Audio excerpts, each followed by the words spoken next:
Hey, this is FirePitChilling. My name is Gucci, and I'm on my fourth cactus cooler.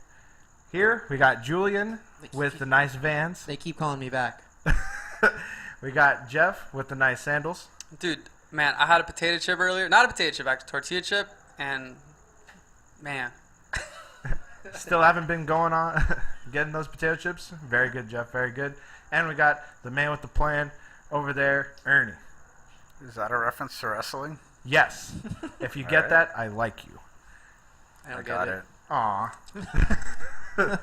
So, today we got a topic that Ernie will go ahead and introduce. Ernie, could you let the people know what we're going to be listening to today? So, this conversation started a little while ago. We were thinking of good topics and stumbled upon this website, and it led to a really interesting topic. So, it's how much control do you have over your life? So, does anybody want to begin? Well, so when that first was brought up, Gucci and I immediately said no, and Jeff over here actually said he would have said yes. He would have said yes. So, right, Jeff, you said yes initially. At first, I was like, I feel like yes, but then the more I started to think about it, I was like, actually. Yeah, because then I was thinking like, I guess you do because. In terms of your life, because Jeff was saying up until probably 18 you don't have too much of a choice, but I argued that if anything you just fall into more of a mold because there's just a very set up system that you kind of have to follow if you want to quote unquote succeed. You get the 4-year college, or I mean at this point realistically 5-6 year college. Shout outs.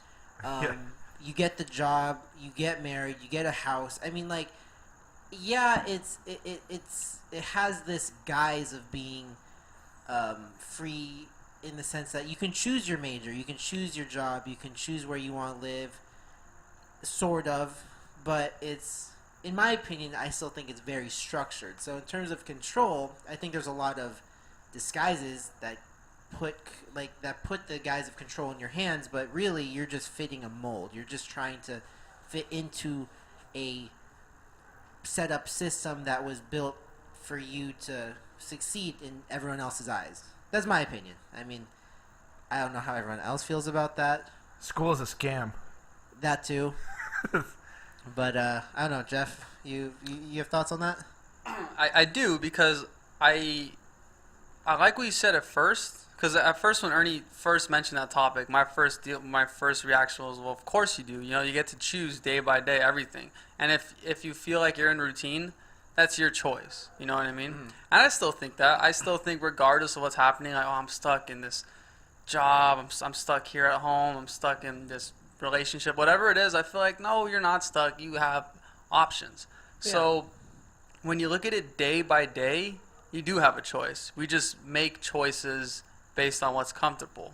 Yeah. However, though, I really like what you said, because I never thought about that. But you're right. There is a mold, and regardless if you want to go to a new city and experience a new life, you know what? You're still gonna fall into the same trap. You're still gonna need, just like you said, you're gonna need a job. You're gonna need to find A, B, and C in order to achieve all these different things. So It's interesting when you said it like that, because I think you're right. I didn't really think of it like that, because grand scheme, it's different, and you probably don't. And then I was telling you guys this, that like I knew someone that said like he doesn't even think that we have free will. It's just you have the option to choose A and B. I use the example. You have the option to choose between a hamburger and a pizza. You can choose either or. But if you collect enough data, there's probably an answer you're more likely to choose. And in that case, again, it's just we're all just constantly, like you said, guised into thinking we have control. Yeah. But really, there's not much control, and that can be said for a number of different things. Yeah, and like back to that exact example, your pizza and hamburger. I think I said that previously too, but like, who put those choices in front of you? Yeah. I mean, like, I know food is oversimplified, but Sure. You can have literally anything you want, but for some reason you have to choose between a pizza or a burger. You know what I mean, like, who puts those choices out in front of you? So, I mean, in my opinion, that's where the question for me comes into play. Like, who really does have control of your life? Gucci actually was just, we were talking about higher to lower income families, right? Gucci, we were talking about like how what were you saying, something about like dining and stuff like that? I was actually talking about food deserts, and that's more heavier of a topic. But the lightest rundown is, if you look at the environments that are set up, lower income families and just like lower areas in general, like just of that, will be targeted with just higher amounts of fast food because it's cheaper for them, and also they might not have the means for transportation to go to like grocery stores. Absolutely. Yeah. And what a food desert is there's not fresh groceries or local grocery stores within a 2-mile radius of people that don't have access to transportation. So that would mean somebody has to walk over 2 miles to a grocery store, which people are not inclined to do. They just might look to the corner of a fast food restaurant. So who's the person that is buying up all that land and doing that, you know? Yeah, and that's why, like, I mean, this is from when I was back in college. I have a degree in sociology that doesn't make me qualified for literally anything. But it's just like you see statistics where obesity, especially childhood obesity, is bigger in those low-income areas because of that very reason. I mean, you're not going to have the nicer sit-down restaurants with more access to fresher foods and healthier foods because that's more expensive. They know who's there. They know their population, so they know that they can't afford food like that. So what are they going to do? They're going to fill them up with fast food. And exactly like you said, if most of the people in this area, their main mode of transportation is either a bus, walking, or bike riding, they're not going they're not going to be able to go very far. I think you even said it's kind of crazy when you think about it. It's something we sometimes can take for granted that we could just drive, 20 miles away and go to a different city and eat whatever we want, or even stay here and eat whatever we want. Right. But a lot of people don't have that option, and who, like, again, it goes back to that guise of control. I think a lot of those people can be like, oh, I could eat at Jack in the Box, Carl's Jr., Del Taco, or here, but really, what kind of control is that? It's all collectively the same thing. Yeah, you can choose from bad, worse, okay. Yeah, because like Jeff is saying too, and if he were to say you're in control of what you eat, he's right. I have the ability to really go out and buy, groceries and stuff. I have a car to place all the groceries in. I can make it in a, genuinely fast enough time where the food doesn't spoil, doesn't rot. I don't have other things to do, so I have the time, but I just don't do it. Yeah. So I'm somebody that falls into that. I just don't prepare enough, and it falls on me. But there are genuinely a lot of people like that are just not in that position, and they do their best. They do with what they can. So a lot of people that say the rice and beans meal, you kind of just prepare those in bulk, and then you kind of just reheat for the week. Yeah. So what about those people who don't want to follow the system and they move to Alaska? They get rid of all technology, and they live off fish, and they hunt, and what about them? They just live off the grid. Yeah. I had a professor who basically said that in terms of individuality, he was kind of a pessimist in all aspects, but he was just saying how like individuality really doesn't exist. And to a point, I guess I believe that, because again, I go back to, I think we're all just trying to fit a mold. And so he even stated that those people who are, so anti-everything, so anti-this, they're just fitting the mold of someone who's against the mold. They're still fitting a subgroup. Oh, I see what you're There's saying. a group of people who don't like whatever it is that everyone else is doing. And they're still conforming. And in that respect, they're doing what they're supposed to be doing. Exactly. They're conforming to what they want. They're just conforming to a different group. It's just an outlier group. So, like, let's say in an absolute, there would be no possible way for anybody to have complete control of their life. Or, like, what would they have to do?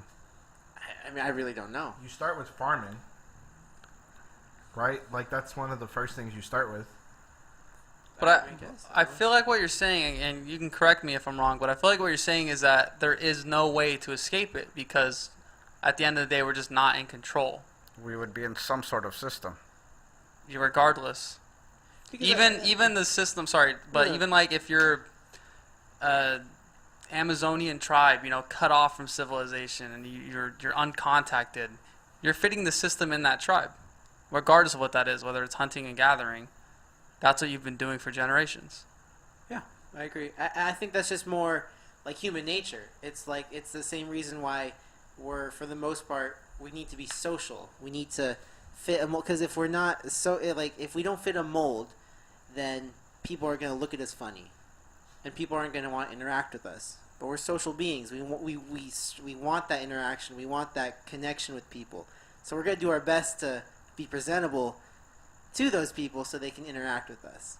So by us fitting that mold, by us getting the job, by us getting the decent car, getting married, you make it seem to everyone else like, oh, okay, this person's a normal, functioning human being that I can have a conversation with, that's personable, who's normal, and I can, be with.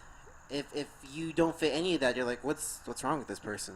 Like, oh, okay, walk the other way. Don't look at them. Weird. Same thing, it's in my opinion that's what it always comes back to. It comes back to just the human, like the sociological aspect of it. I mean, that's bias again, but that's just my opinion.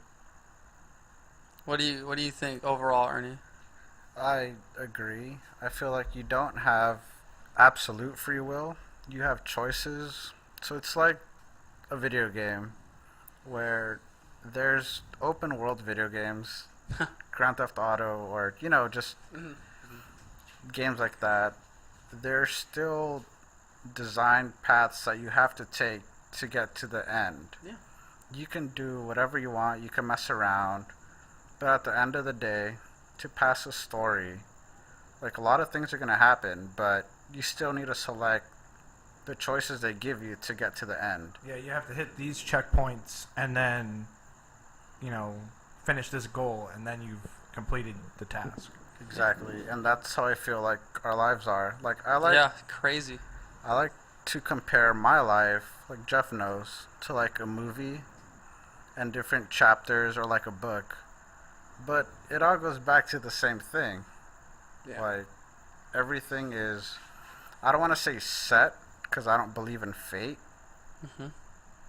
But like Julian said, there's only so much you could do. And there's a common end goal, Exactly. which is ridiculous. Sorry, it's kind of off topic. It's so funny that you said you think your life is a movie. Ever since I was a kid, I've imagined everything that I see through my eyes as a camera, and that I'm just like, my brain is like a hard drive recording everything, and I imagine everyone else just has a different camera in their head.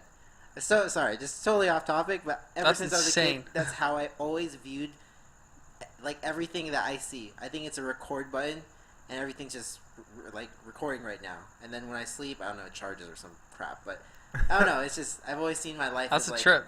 like everyone has their own movie from a different point of view, or so the same every movie. mirror is you looking into the camera and being like, Yeah, it's being fourth wall meta, Yeah. That was very meta. And So, every yeah. birthday is a sequel. Yeah, Every birthday's a sequel. they get bad Oh, near the dude. end though. No, but I like what he said about that. How it's just like a movie and there's chapters, and he's right. It's like every crazy big decision or everything you dwelled on, every little thing, it all comes back to square one. And regardless of what that is, you just, I guess how Julian said, you're still just trying to get a job. Like at this point in life, it's the goals to, get the job or get the new house or something like that, get married, blah, blah, blah. But it's very basic. So, would you say the end goal is to be happy? So this is where it gets weird, because I think, again, that's depends on your beliefs and things like that. But let's say for me, personally, I feel like an end goal is, just to be content, to be happy with where I'm at. Okay, because there's a lot of other things, but at the end of the day, they go back to what? Happiness, right? Yeah. Like, if you want to find love, just because you want to be happy with someone, you want to share your life with someone. Yeah. True. That's true. If you want to have a purpose in life, you want to know, like, you want to be content that you did something important. Yeah, I see that. And then it's also just, and again, this is just me, but I think that goes along with our ego as people. We have an ego, and that's why, even me, that's why I think the end goal is happiness. Because if you look at it from a biological perspective, no, the end goal is just to produce offspring, produce viable offspring that will produce, to produce your genes across generations. Yeah. And again, but our ego, we have such a big ego, we're so ridiculously smart that I've self-imposed this idea that I have to be truly happy as an end goal, which doesn't have to be the case. Yeah, it's interesting. Yeah, that's just one way I always look at things, is that we're just primates. We just self-impose all these things. Yeah. But I had one more point that I can't remember right now. In the meantime, if you get plastic surgery, is that a reboot? Nah, It's an upgrade. depending on your settings. That's So you just That's leveled just up. a director change. you just leveled up. Yeah, we recasted. But man, I just lost it again. Well, it's this conversation kind of like, I honestly I feel like it ties back, or it falls under the subject of like the idea versus like nature over nurture, because I mean really it's like, we're talking about control over our lives.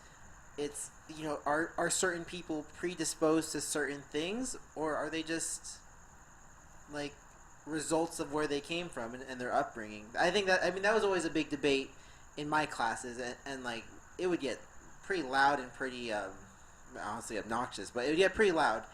And I'm okay with saying that I've always been on the nurture side of things. I think everything, for the most, okay, now I'm double backing, but I think that for the most part, things are the way you turn out in life is a huge result of where you came from, like how you were brought up, the people surrounding you, the area you lived in, the school you went to, the access that you had. But again, that's just my opinion. I don't know, what do you guys think about that? Well, I was going to say, just to add on that, because in that respect, again, it just ties back to you have no control. Because if you're predisposed to it, you're just given that. And that's not your fault. You just have to overcome those challenges. Yeah, true. So, and I'm with you on the nurture thing. I think that has a huge role. I think as we're born, we're pretty innocent. And we're pretty naive, and we're sponges. We absorb everything that's around us, whether it's positive or negative. That's why it's so important for it to be positive. True. Granted, there's always a couple, bad eggs in the batch. True. But, in that vein, though, I think Ernie brought up a good point. He mentioned something that it kind of left me a little dumbfounded, honestly. I mean, did you want to... What? I don't remember what you're talking about. Well, I mean, like, we were talking about... I mean, what was it? Like, it was either Down syndrome or, like, the alcohol... Oh, right. Thing. So, if a family, like husband and wife, or male and female, they're both drug addicts, meth addicts, and they're having a kid, and they just live in a bad neighborhood, they're doing drugs, so all that affects childbirth. It's going to affect the kid. Yeah. So the kid's born, they can't... they can't take care of the baby, so they put it up for adoption, and the baby gets adopted by a middle-class family, a nice, good family, and he gets raised there, he goes to a good school, but he still has all those substances that the parents took, so all that nature, all those genes, like, they're already inside him. Yeah, that's true. I mean, from what I know and understand, which is little, but I understand that children that are born with a mother who abused narcotics or used alcohol while they were pregnant with that child, it really messes with that kid's mind. And from what I understand, like, especially as babies, they can be terrors. And yeah, that absolutely does go. I'm almost positive it has to affect them later on in life. But I mean, I still hold the belief that I mean, if that family, especially if they stick with that kid and don't just kick it back, they're gonna have more access to resources that could help that kid. I mean, I guess you're always gonna have outliers and things like this. I guess nothing can be perfect, but I don't know. I mean, that's a good point. For that though, I wouldn't.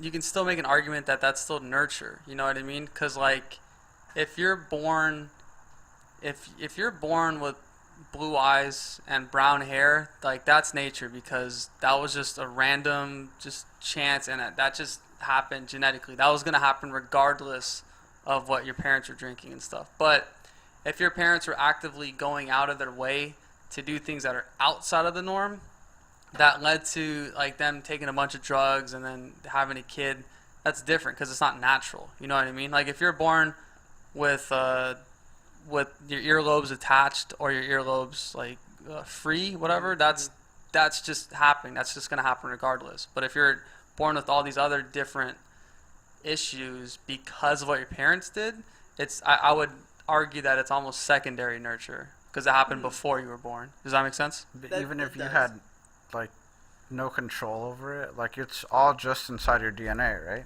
Yeah, but it's happening because of them. Whereas other things, like if you're born with a unibrow and not a unibrow or something like that, like that just happens. You know what I mean? I honestly didn't even think about it like that. What about? Sorry, were you gonna say something? All right. What about people who are born with an extra chromosome, or people with Down syndrome, or mental illnesses? Yeah, that's where, because I don't know the full spectrum of that, but if it happens because of what the parents are doing, it's almost like secondhand nurture. But if it's a random mutation that happens biologically, then that's just nature. But in that vein, though, I could still argue that if you have, say, two children are born with autism, and one goes to one maybe like a middle, maybe borderline lower class family, one goes to a middle higher income family, you're gonna have limited resources on one spectrum, whereas the other one's gonna have access to more. They can put them in special programs more specialized for that child, whereas this other family might have to put their autistic child in a maybe like a general school setting where they might get picked on or scrutinized by not only staff, faculty, but especially all their peers. Whereas that other kid who goes to somewhere more specialized, they're going to be a much more accepting, positive environment that will help nurture them and help them become, I guess, more high functioning or something like that. But again, that's just my argument for it. Okay. I started going back to thinking, like, when you say like second nurture, too, it's like if you say you go back to the environment too, and you say there's some people that only believe that like whites and whites should be together, like in that type of environment, does that affect anything? Like, because then that would just mean that they can only pull from those types of like gene types and all that stuff, all those things, because like it's not considered right in that environment to be like of a mixed couple or such. Like does that play a part in it, or? Absolutely. I mean, I think you just answered that question, because you literally just said that they're in an environment that specifies, hey, you can only be with this kind of person. Right. I mean, I think that kind of answers itself in the sense that they're in that environment. Say they were somewhere else that was more accepting of interracial couples. That wouldn't even be a question. That wouldn't even be a question. They would date and marry or reproduce with whoever they want. Right. So, but like going back, how you say like the blonde hair, blue eyes, like that type of thing, like. Could it be nurture because that's the only result that can happen? I don't know. It's kind of. I know what you're saying. It's just kind of. It's tricky, but I like what you said with the like limited selection and things like that. Because it's almost like it ties into both, and it's like that's kind of a lame answer, but it's true. It ties into both, because some things are just naturally going to happen. But they're only naturally happening because you're limiting everything. So again, it's almost like secondhand nurture because you're limiting so many different outcomes. Well, then the only quote unquote natural thing that can happen is A, B, and C. Yeah. True. All right, so I want to be clear that I'm nurture over nature, because I believe if you take two families, one upper class, one lower class, in a bad neighborhood, and you just take the babies away from both, you put them in a middle class family, I feel like they're both going to be about the same exact environment, like a good neighborhood, good school. Like the one in the lower class family is not going to act that much different than the one in the upper class, because they're both in the same spot. They're both growing up the same way. Yeah. But so that goes into, do you believe that kids are born good? Oh God. That's tough. That's tough. I'm gonna go ahead and say, just to get the ball rolling, I agree with what you said. First of all, Ernie, that the nature versus nurture thing. I'm a nurture. If you get two kids and you raise them the same, there's a good chance they'll probably roughly the same. Right. Not the same person, obviously, but roughly similar traits. As for how we're born, I think that we are inherently good, naturally good when we're born. Maybe again, that's another topic, but I think we are more inclined to be morally good. But again, that could just be my ego talking. Well, you said earlier, honestly, it's hard for me to say because I don't know if it's good or evil.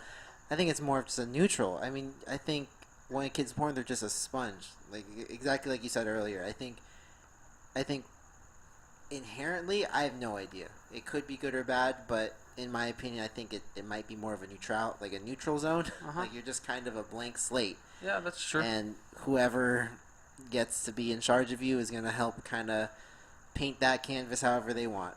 If it's going to be a morally upstanding person, it'll be that. Otherwise, I don't know. I really don't know. I would say that the kids, the babies, are born good, I'd say good, not evil, because they learn from other people, but also what I think good would be they make decisions for themselves to personally gain from them, and there shouldn't be anything wrong with looking out for yourself. Yeah. But somebody should teach you how to look out for yourself, but not put down others. So I think that's the kind of but that goes back to the cheat. It's the environment, but it's also, you should try to do the right thing for yourself, but not put others down in the process, and that's what you have to learn. I should also just say one more thing, that I only really feel like that. I like what everyone said, but I remember once I just read an article, and it had the whole stats, and it's just like kids are naturally born good, blah blah blah. And I don't know where they got these numbers from. I know it's probably one of those articles, those clickbait articles on Facebook that someone puts up. They think they're cool, and I probably just clicked it. But I remember seeing it. I remember seeing a spreadsheet, and it's like, oh, scientists did these weird blah blah. So that's what also made me believe it. But again, it could just be the ego. I guess we'll never know. Because you're technically right, Jules. We're just born blank. Well, I mean, I don't know if I am. I mean, how could you really ever gauge that? I don't know. Because that goes back to who defines good and evil. I mean, this could go on forever and ever. It really could, and it probably should. We should do good and evil. I'd do like that. Not now. Not right now? No, not right now. That'll take too long. All right, so just to put a percentage, Okay. nature, nurture, How much it matters? like what, 100% nurture or like 70% nurture, 30% nature? Man, does anyone want to start? That's hard. I would say, honestly, maybe like 80 nurture, 20 nature. I think that's fair. I think it's a high majority nurture. Okay. But nature does play factors. I mean, it can't be clean cut because I don't think anything in this life can be. So I think there is nature that plays into a bit of the nurture, but the nurture, in my opinion, will trump nature. That word. Boo. Do you have a percentage though? 3/4. Jesus, man. 3/4 nurture, 25% nature. Okay. I would say I was thinking 70. Yeah. Wait. Let's just go. Yeah, 70 nurture, and 30 nature. Just because, again, we think all this stuff is nurture, but who's to say it's just not all natural? We're a very unnatural species, so. Yeah. It's funny because I think it's 90% nurture and 10% nature.